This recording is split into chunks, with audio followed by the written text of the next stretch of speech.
About 4 years ago, I had the idea of having the Orthopaedic Trauma Association, which is the largest academic organization in the world dedicated to orthopedic trauma, become a partner with the Orthopaedic Trauma course here in San Francisco.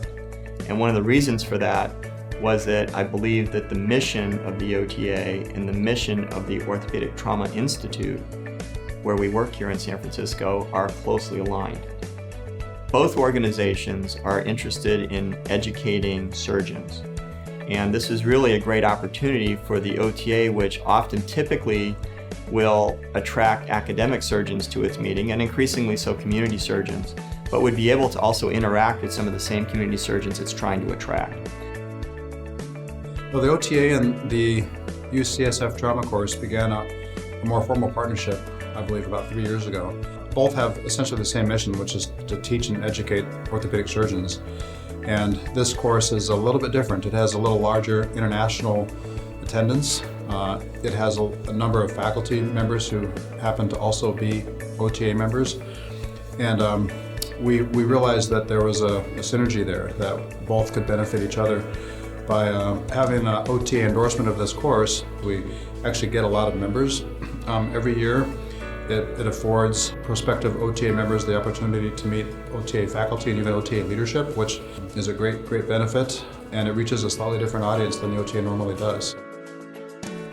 I think the trauma course has dovetailed very nicely because OTA and the trauma course share the same mission, which is patient care, academic excellence, and opportunities in research, education, and teaching. I think it's a nice partnership. Dr. Miklau is the president of the OTA now. It's a nice way to keep the OTA involved.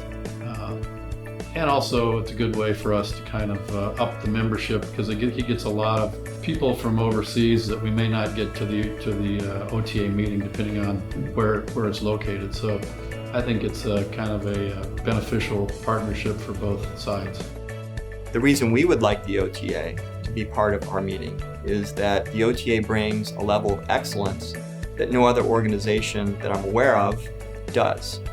And the fact that we're endorsed by the Orthopaedic Trauma Association is a testament to the quality of the education that is transpiring here. We typically have between 6 and 10 current, past, future OTA presidents who teach at the course. And they become OTA presidents because of the level of expertise and also the recognition that they're leaders in their field, which is really one of the reasons why we want them here at the course, because they can really influence people in a way that is empowering. The Orthopaedic Trauma Association has made an attempt over the last several years to become more international. And because they have been partnering with us in this course, there are certain avenues that have opened up to them in terms of gaining additional international membership. We anticipated that the international attendance here would be great, and we've been kind of really working on gaining international attendance at our meeting, but also gaining international members to the OTA. I think this is really helping us get a foot in the door there. So I think Ted's allegiance to other societies through his ORS and through OTA helps us, and I think San Francisco is such a nice city to come to for international people that this is the first step they come. We've used some of the relationships that we've had developed through this course to work with outside organizations to promote the OTA internationally. So we've actually gone to different countries and different meetings and promoted the OTA at those booths. And it's because of this partnership between the OTA and the OTI sponsored course that we've been able to promote the mission of the OTA, which I think is very consistent with what our mission is at the Orthopaedic Trauma Institute.